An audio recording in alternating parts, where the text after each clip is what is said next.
Hi Year 11. This is the third section of Topic 2, 9.2.3 Management Process, if you have a look on your syllabus. And this PowerPoint is for the first dot point, Coordinating Key Business Functions. This whole section of this syllabus is really, really important because it sets you up for the syllabus in Year 12. It basically mimics that syllabus, and this first part is really important because it comes up 4 times in Year 12 in the 4 different topics that we look at.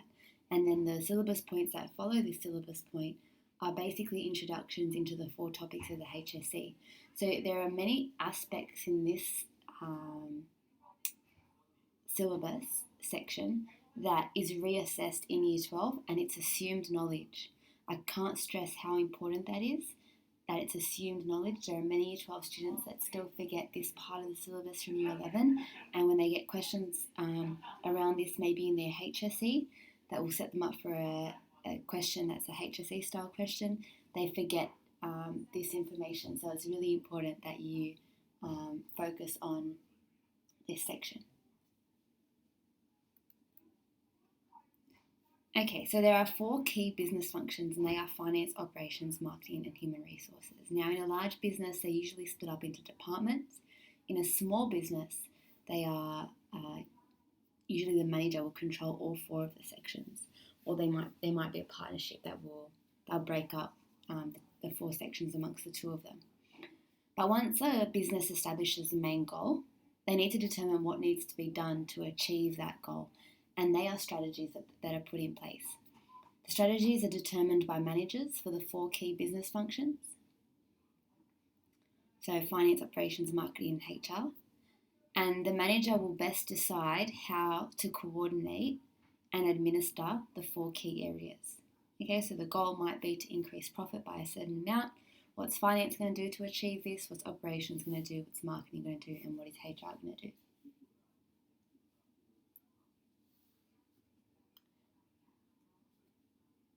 Okay, so the focus for management, the main focus for management is to ensure that the key business functions are performing efficiently and effectively to support the overall plan or the overall goal.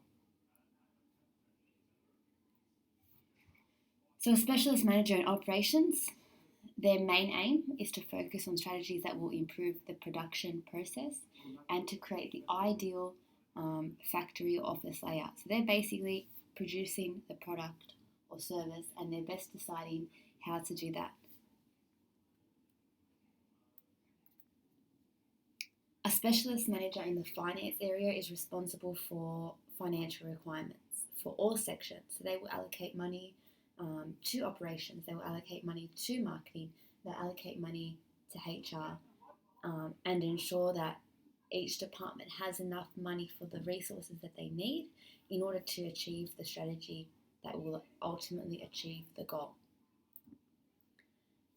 Okay, marketing or managers in marketing, their main aim is to determine the appropriate markets for the business's products, and they'll decide on pricing, product features, promotion, and channels of distribution. So the 4 P's to marketing: what is in the product, how to price the product, how to promote the product, and how to place the product. A specialist manager in human resources, their main aim is to recruit, train, employ, set up employment contracts, ensure that separation is managed effectively for the employees who are, and ensure that there are enough employees required to run the business successfully. So really, HR is about hiring, training, and firing. Okay, this diagram may help you a little bit in terms of what each function of the business looks after. So you can see operations, manufacturing, provision of service, other value adding may be operated domestically or globally. The marketing function, sales and advertising, product design, and overall marketing strategies, which will include price. Finance, administer financial management, administer finances to each department, financial planning, and HR, industrial relations, recruiting, training, employment contracts, etc. So these key functions are interdependent, so they all overlap. You can't have one function operating without the other, and that function will require another function to do their job effectively so they can do their job effectively, and vice versa. The word synergy is often applied to describe the benefits of interdependence. So it's not being dependent. That's the one thing that I really need to make clear. It's not being dependent. So finance doesn't depend on HR, but they interdepend, which means finance depends on HR, but HR also depends on finance. So there is an overlap and there's a relationship between the two. So for example, at Toyota, if their goal is to increase their market share of hybrid motor vehicles, this means that the following changes in the business and each function will have to occur. Operations will have to change how the car is manufactured. They're no longer manufacturing a number of regular cars, but now they're focusing on hybrid cars. Marketing will have to develop new plans for pricing and promoting the new type of vehicle. So they can't use their old marketing strategies in order to sell a hybrid motor vehicle. They need to develop new ones for that. Finance will need to provide additional money to fund the extra resources needed in order to promote the new hybrid vehicle. And human resources, they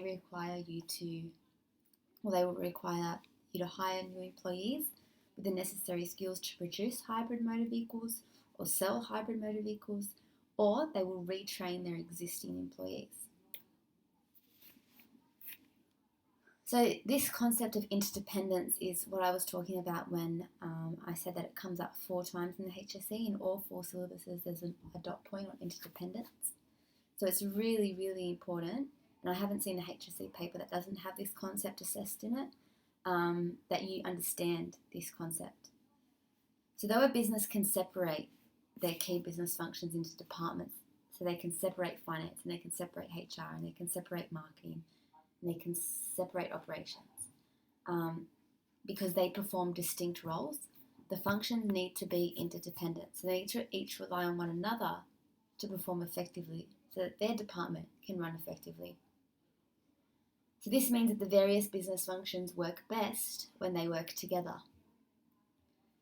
One department does not control the whole business. The finance department, just because they control the money, does not control the whole business.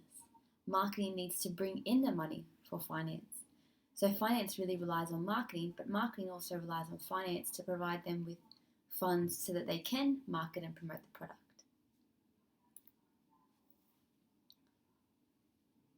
Okay, in large businesses, key business functions are often separated into divisions or departments, like I just said, that are headed by separate managers. And in really large businesses, well, as businesses grow, they start to require more from each department to meet their demands. So this means that in each division, for example, in marketing, they will have specialists that will focus on particular areas. So in marketing, they may have specialists that will focus on just pricing the product and cost analysis and working out the price. Or they will have people who will just work on advertisements, TV advertisements, and they're specialists in that area. So although there is a division of functions, it can then be divided even further into having specialists within each division. So there's an example here. In a large business, the Employment Relations Department or Human Resources would have specialists in salaries and pay, hiring of employees, staff training, and workplace health and safety, etc.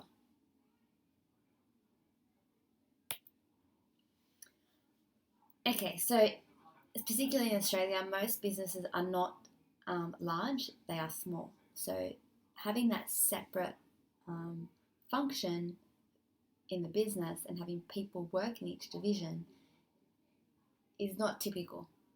Okay, in the typical small business, the work areas are not separated, but they will overlap.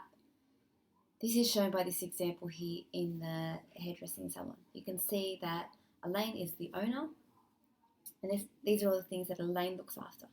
She's a senior hairdresser and manager, so that comes under operations. She looks after all employment relations, which is HR. She looks after all the finance and accounting. She also uses an external accountant. She does some administration, but she shares that role with someone else. She looks after all the stock ordering and supply chain management, which is again comes under operations. She does all the rostering and scheduling of maintenance, and she does some bookings as well. Then you've got some part-time workers. So Nadine, Helen, and Alik, they are all involved with operations. They all produce the service. In addition, all may manage the reception, update client files, take bookings, and participate in stock takes. But their main duties are hair cutting, hair colouring, hairstyling, etc. Then they also have in there an independent beautician who manages her own clientele and she pays rent. So essentially she's looking after pretty much everything for her own business within this hairdressing salon. She also assists with the reception, updates client files, takes bookings. So all operational and administrative activities overlap, and although the independent beautician is independent, she still the functions still overlap with the hairdressing business.